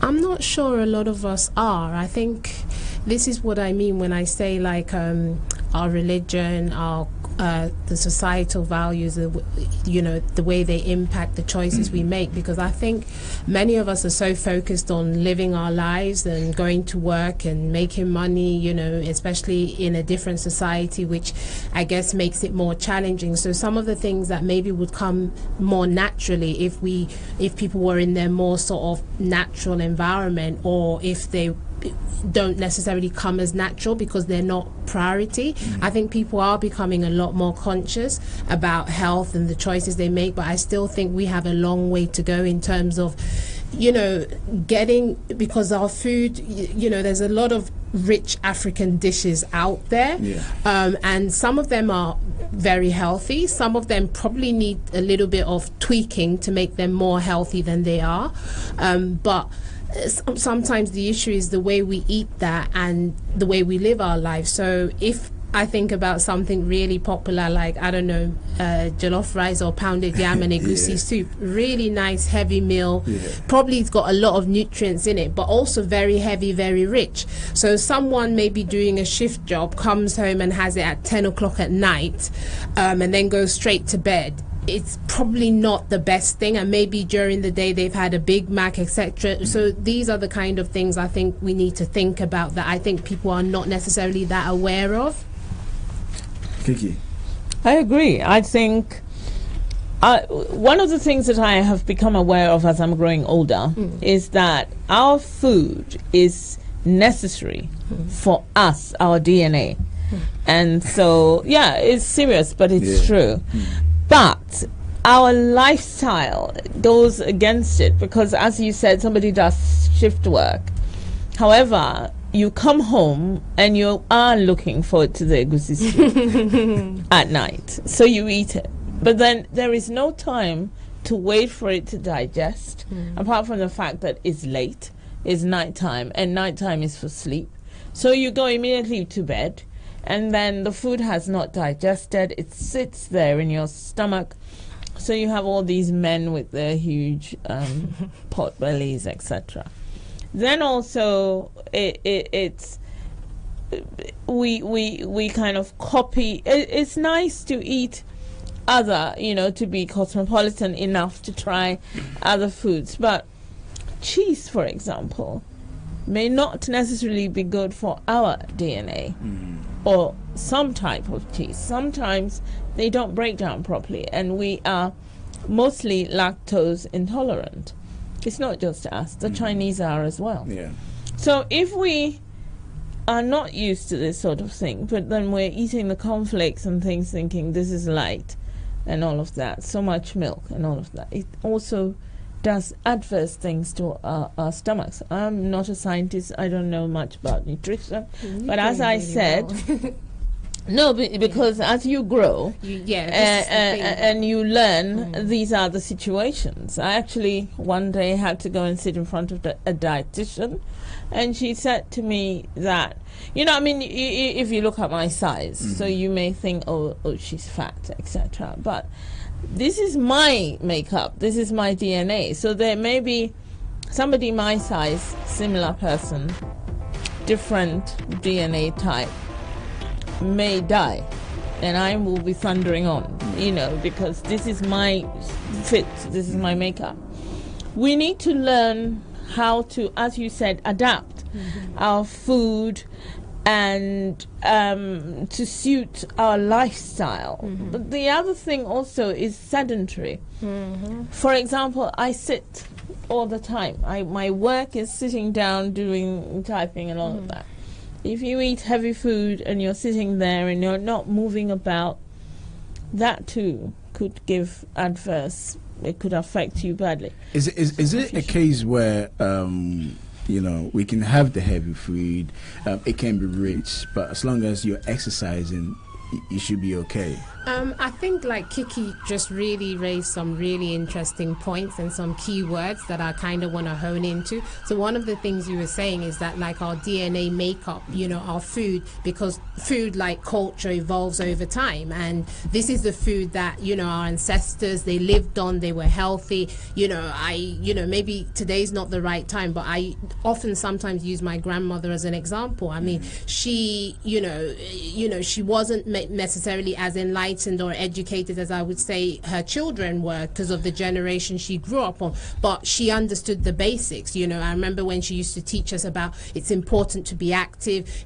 She wasn't telling us to go to the gym obviously, but she was telling us we need to do housework because that's a part of being active, and also about eating healthy. And I look at her life and the way she died, which is probably how we would all want to die, is like of old age and not necessarily of illness. And she wasn't a slim skinny woman. She had body. I wouldn't say she was oversized, but she was healthy and strong in her own way. And I think our food has evolved for that culture, which was active. People used to go to the farm, etc. We don't do that anymore. A lot of us, like you said, especially if you're someone that's maybe unfortunate is not the right word, because some people probably are fortunate, especially if you're someone that does the desk or an office job and eating that kind of food. So it is I think, like you asked the question in terms of, is it a case of just exercising more? I think, yes, we need to do more exercise, but I don't think it's just about that. I think we also need to adapt our lifestyle. So in the book that I wrote, Truth About Health Exposed, I devoted a whole chapter to culture and religion, because I feel those two things, especially in the African Caribbean community, are so vital for us to speak about when we speak about health. But I also gave a lot of tips in terms of, it is about, if you start from the basis of a balanced diet and work your way from that, then it becomes easier for you to adapt it.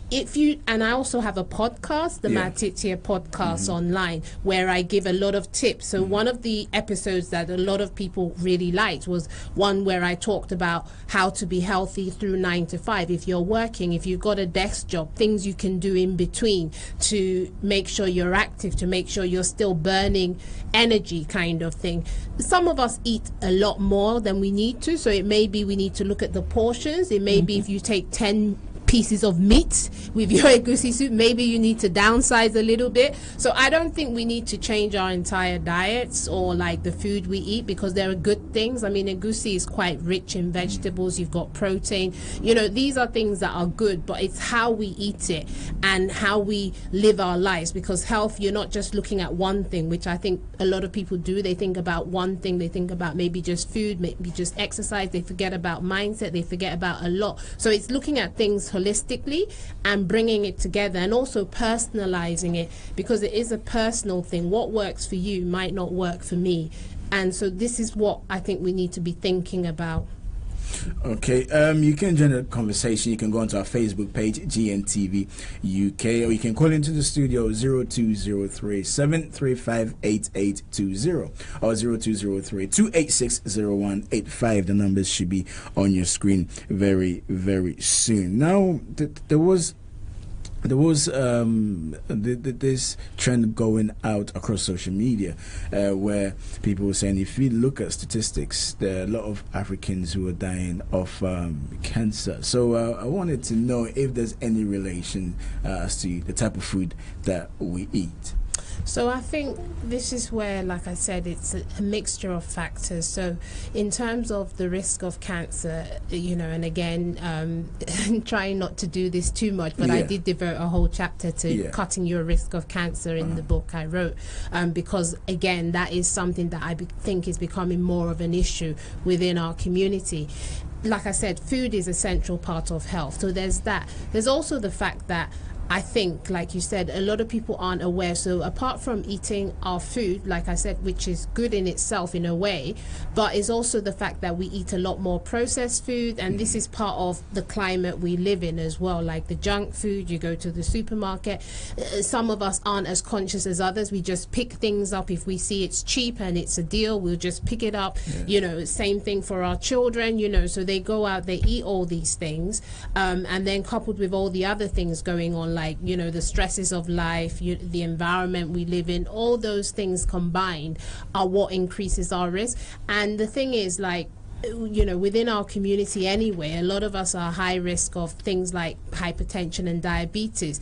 Again, like you said with your question, that's partly because of our lifestyle, the food we eat, the society we live in combined.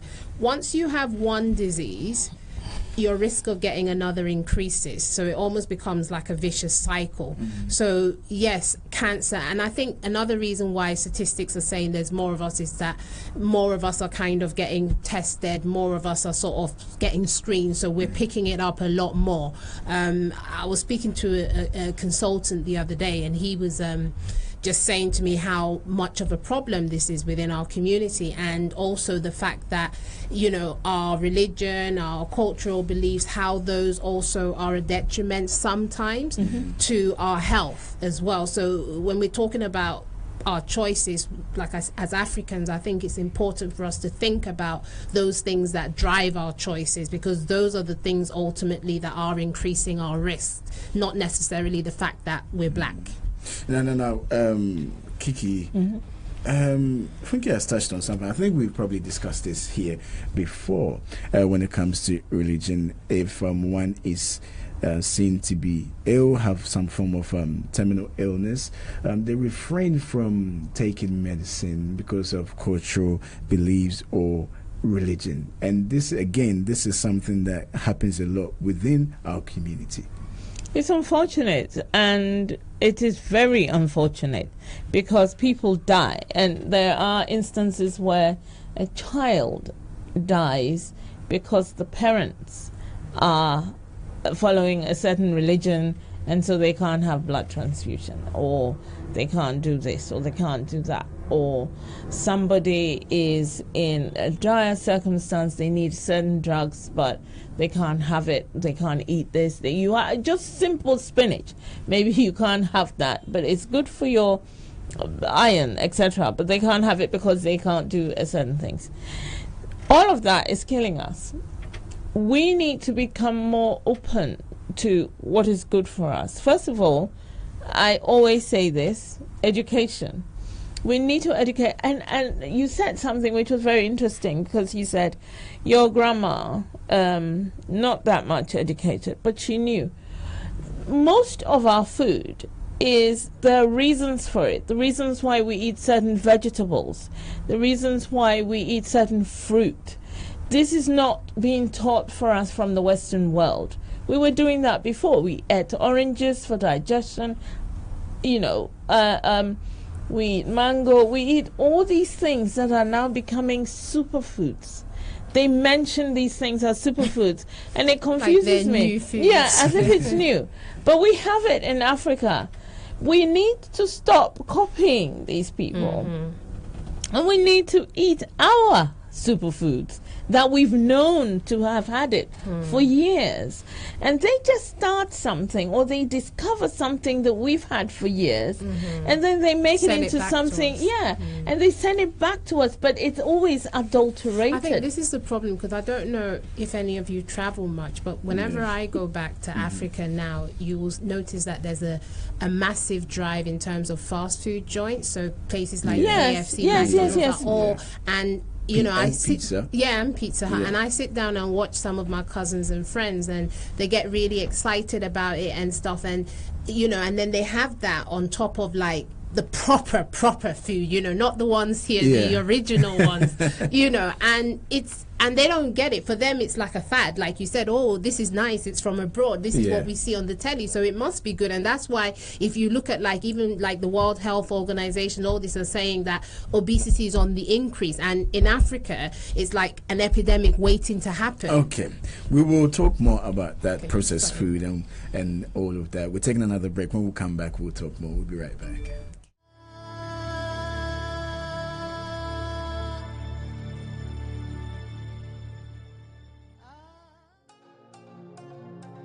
This program is brought to you by Pay Global. We are not interested in breaking the news, because breaking news can't win. Our interest resides in telling the story of what's going on. Our major obligation is not to mistake slogans for solutions. Let no one sit anywhere and think that, as for those Ghanaians, they'll take anything. News is only the first rough draft of history. I was not the first. Without news to feed it, the biggest story starves. We find out the truth from politics, business, health, social, sports, and entertainment, as it is where it is. Why are the Chinese and Japanese fighting over Africa? Simple. Because Africa is a market of 1 billion people with its own natural resources. But you need to know Africa in order to take advantage of the opportunities by simply joining us on African Business News. Africa is the story. The big story is Africa. This is Cooking Africa.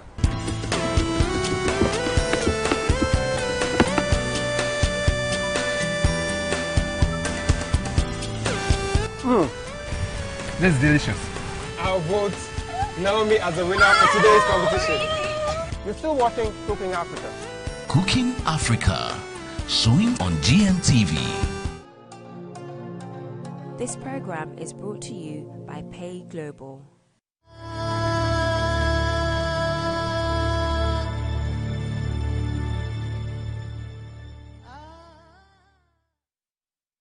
Welcome back to the program. If you just joined us, we're talking about food, okay? We're asking what impact does our food and lifestyle choices have on our health as Africans? And in the studio we have Funke Adiniji, I got it right in the end. A pharmacist, author, and also founder of Westside. And also Kiki is with us here in the studio. I call her Cassandra. I found a new name for her. She's called Candy. Her name is. You can join the conversation. Go onto our Facebook page, GNTV UK, or you can call into the studio 0203 735 8820 or 0203 286 0185. It's funny we're talking about this now because not long ago there was a report that said, especially in Ghana, obesity is on the rise. In Ghana? Yes, in Ghana. Okay. Yeah, with the among young children, the ones in senior high school and upwards. And in that report, it said if you compare to the people in the rural areas, there's a huge difference. Whereas the rural areas are eating more organic food. You come to the urban side, and as you said, you've got new pop-up shops, you've got pizzas, you've got burgers everywhere. So where do you think we've gone wrong as a people? I think as a people, like we're just talking in the break, and Candy, Kiki kind of like said about how we tend to embrace anything Western. And I think earlier in the program I spoke about the mix between the Western and the African culture kind of thing, and sometimes that's a good thing, but I think in a lot of respects it's not necessarily a good thing in terms of our health, because some of the things we've taken up is the Western lifestyle, which is traditionally more sedentary than the African lifestyle, which was about a bit more physical exertion, whereas the lifestyle a lot of people, especially in the urban centers, live with development is they're living more and more. I mean, there's a lot of evidence for this, like you mentioned the report, there's so many papers about this, how the type of food people are eating less organic food, less plant-based food, more processed food. And in the African sense of the word, I think that mentality, that complex, if I may use the word, that anything from abroad is better, is kind of driving our health in the wrong direction, because these pop-up shops is almost like a status quo. It's fashionable to go to these type of shops and eat and pay. So a lot of people in the city, and they're becoming more and more available, and similar to what they did here. You just hope that it doesn't get as bad as it is here, but part of the whole point of globalization is a lot of these food industries look for other avenues, people that are less aware that will buy into their products, and I think that's what's happening. And so as a people, I think we need to embrace our history. We need to embrace our native food and not necessarily look down on it. We also need to be more aware. I also run an NGO called Westside, which is Women Elite Sports Empowerment Initiative, and I use sports as a tool of empowerment. And during the events that I hold, which are mostly sports events focused on women, I see it as an opportunity to educate and raise awareness. And I think we need to look at raising awareness and make people more aware in different avenues, because you just have to keep saying it. And in terms of as a people, you mentioned one of the other places we're going wrong, sorry to mention this, it may be a little bit controversial, is the mix with religion and health. I can't talk about health without talking about that. I think religion is important. I think it's good, but I also think there needs to be a better balance. I think especially in Africa, but even here, so I would probably say especially amongst the black community in general, we focus so much on God, and the message of hope, I feel sometimes is oversold, such that people don't, it's like God's gonna do it. You know, I've had religious people that just refuse to take medicines, refuse to engage, and it's only when they're at the point of dying that they're like, okay, let me try this. By then it's too late, and their belief is that God's gonna do it, or my pastor has told me not to take this, not to do this, God's gonna do it. But a lot of them forget the basics. Faith without works is dead. Is dead. Yeah. You know, and I feel that's also, so I feel the religious institutions, which is such a big fabric of our culture today, also needs to play a role in raising awareness, in making, just as they say to people, oh, you need 10 steps to be rich or 10 steps to be this. It's about letting people know they need to put in the work for their health, otherwise they will get these things. And it's not a question of waiting till they get it and then saying that, okay, you're going to get a miracle, you know, because that's kind of not how it works. You still have to make yourself aware, and you still have to put the work in to prevent yourself from getting these things. No, it's interesting what you're saying. And then, Kiki, we've had this conversation before where we've spoken of the responsibilities that I think our religious leaders should have, or they have as well, to be able to introduce such workshops, because we do have recently some churches now having workshops on how to look after your finance. You have the marriage, the marriages. Yeah. The known ones have marriages. You have the women's fellowship. Then you have the men's one. About the singletons. Yeah. But speaking about health and lifestyle, this is something that is missing. It is, and because we've kind of, our food is there, but we have no respect for it, and therefore we're copying other people's foods and getting excited over pizza, etc. And this is not to say don't eat pizza. It's not that. That's not the point. The point is there are things which, if you eat too much of, are going to have adverse effects on your body. Then there are things that this is what we eat, and therefore, but then again, I had someone on my program the other day who was talking about diabetes, and one of the things she said, which was very interesting, is if you eat, as you said, 6 pieces of meat in your fufu soup, eat 2. Cut down. Use techniques to cut down. And these are things which should be discussed. Our problem is our history and our culture. Years ago, and even here, it was the same here, but I don't know what happened that they didn't embrace it and left it, and we're still embracing it. Priests were the main, the priests in communities were the main controllers of people's spiritual uplifting, or everyone consulted somebody. Yeah. Everyone consulted a priest. Now we're consulting pastors. I hate them with a passion. And if they introduce, if they allow us to have guns, I would be sitting there shooting pastors. Right. Okay, I don't think you're going to be doing that. Why is that? Because they give the wrong message. They use people. They use guile and persuasion. Not all of them. Most of them. Very few. Somebody, a pastor actually, said that if there were 100, only 5 were genuine. Well, I don't know. I need the statistics to be able to believe that. But I will be shooting them on the subject of... I think I'll just add to that here, because I think it's true. Like, I do see what you're saying, and I feel like there are some pastors that it's almost as if, and I think it happens a lot in Africa because of poverty, that almost like they sell the message of hope. That's what they're selling, because people so desperate for hope and stuff. But I think it's true that it's not all, and I think it's dangerous to tar all pastors with the same brushes. And when I wrote the book and I wrote the chapter on religion, I interviewed some pastors, and not all of them agreed to be interviewed. The ones that I did interview were honest with me and said that they don't condone some of these practices, but they know that they go on, and some of them have been to churches where they have seen that's their doctrine, but they also believe that you need to mix faith with common sense, basically. So it's not all of them, but it is something that I think,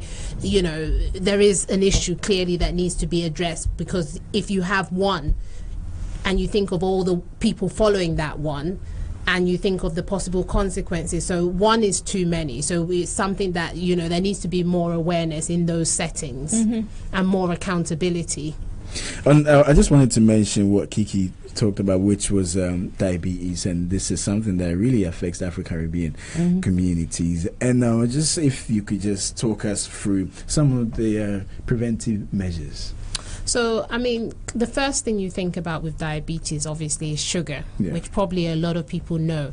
I think one of the challenges a lot of people have is that there's a lot of hidden sugar in our diets that we're not aware of. I'm doing a seminar on April the 14th, so if people haven't got their tickets and they're listening to this and they want more information, they can come, because one of the topics we're speaking about is precisely that issue, where a lot of people, so there's a lot of people that, you know, like we said, try to be healthy, think they're doing the right thing, but then because some of the people involved in the food industry are so good at marketing, so nowadays, because health is popular, what tends to happen is you see a lot of products, they just change the packaging, make it look healthy, but if you look at the actual content, it's got a lot of sugar in it. So there's a lot of things we eat that have a lot of sugar. Our diets, like for full carb, these are rich sort of refined carbohydrates that our body processes to sugar as well. So we also need to, and that's why we're saying that whereas our food is good, we need to be careful about how we eat it and what we eat it with. How much we eat. You know, in terms of biscuits, in terms of the other little things that we eat and combine together. I'll definitely come to that seminar because I like my biscuits. But I just want us, we've got a few minutes left. Let's just focus on the book that you've written, which is Truth About Health Exposure. Exposed, yeah. Can you tell us a bit about that book? Yeah, so I wrote the book precisely because a lot of the issues we've spoken about here today and what I've seen in practice, and just getting really frustrated with people, especially from my community, that come in and don't engage. I've done a lot of work in like HIV, which there's a lot of stigma around as well, but not just HIV, even in general sort of medicine. And I just felt like I needed to, you know, well, I had a case that was stringing, and I remember speaking to a pastor, and I was doing talks in the community, and he suggested, why don't you write a book, because it will help you to reach out to more people. And I thought, well, that's a good idea. I'll write a book so that I can talk a lot more about some of these health and preventative health issues, which I feel there's not enough in the NHS focus on prevention. Everything is about waiting for people to have a problem, or when people are considered high risk. We need to do more to get in there early. So I wrote the book, and the mindset in writing the book was to give people like a baseline to work from, so to look at things holistically and cover a lot of topical issues, especially issues that I know are relevant to our community, because our community is considered a high-risk community. So that's why I wrote the book, and I covered like the holistic elements of health, your physical, your mental, your social health, and then things like reducing your risk of cancer, religion, culture, and also principles and how you can strategize. And like I said, it is a personal journey, so how you can personalize your own health improvement tactics. So that's kind of the story. If you can give us just a little brief about religion and culture, or is it tradition and culture, you said? Culture and religion. Or culture and religion, because we've had a topic here that we've discussed in the past, whether religion is detrimental to Africa's progress. In context of what we're talking about, what would you say?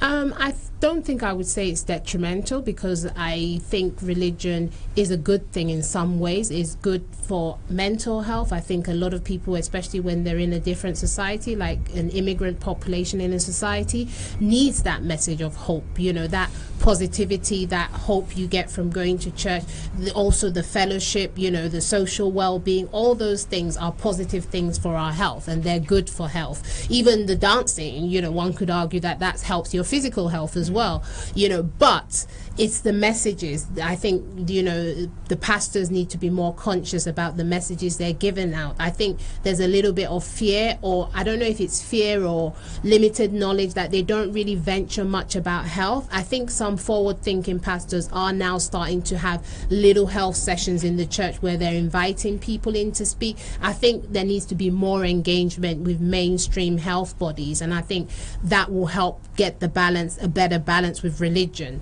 If religion is about improving our lives, then health has to be a part of that.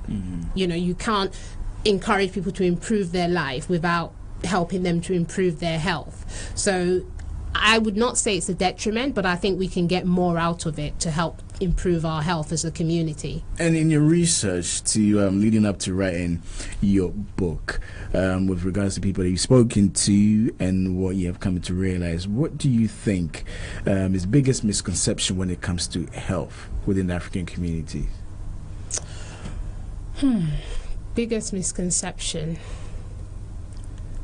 I don't know if I would say there is a biggest misconception or a lack of awareness and a lack of care. I think because health is something that until you're affected with a long-term illness or until you've watched someone go through it, you take it for granted.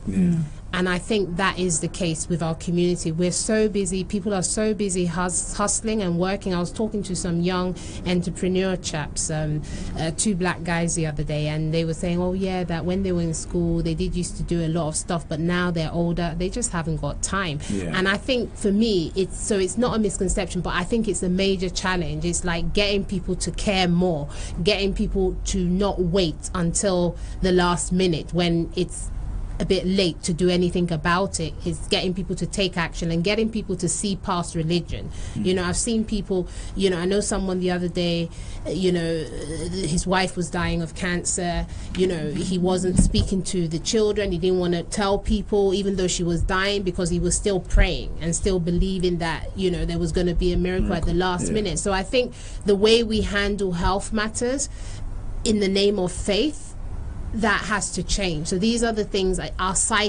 whole psychic and the way we approach things and awareness, these are the things that I think are the problem. It's not necessarily misconception, because I don't think enough people care enough right now. You know, they wait till it's too late.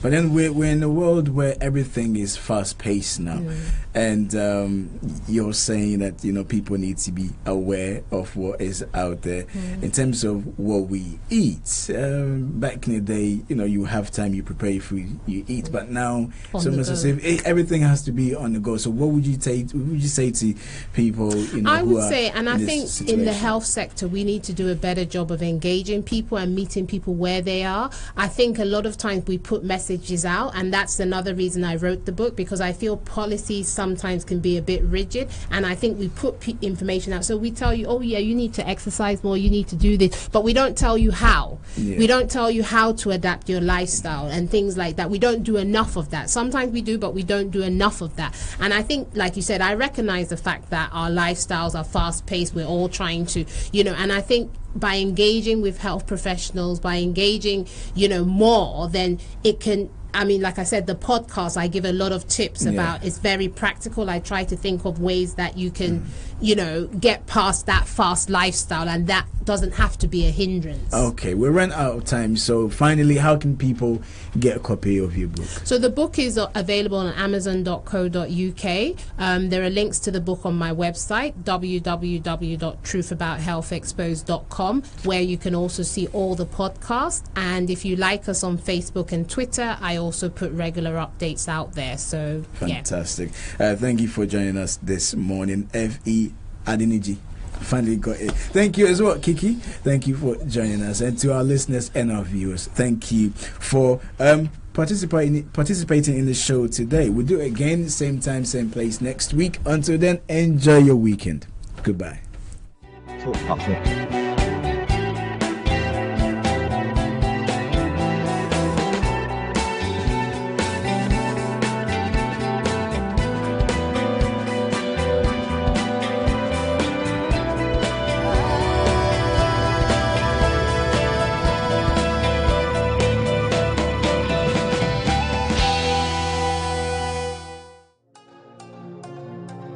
This program is brought to you by Pay Global.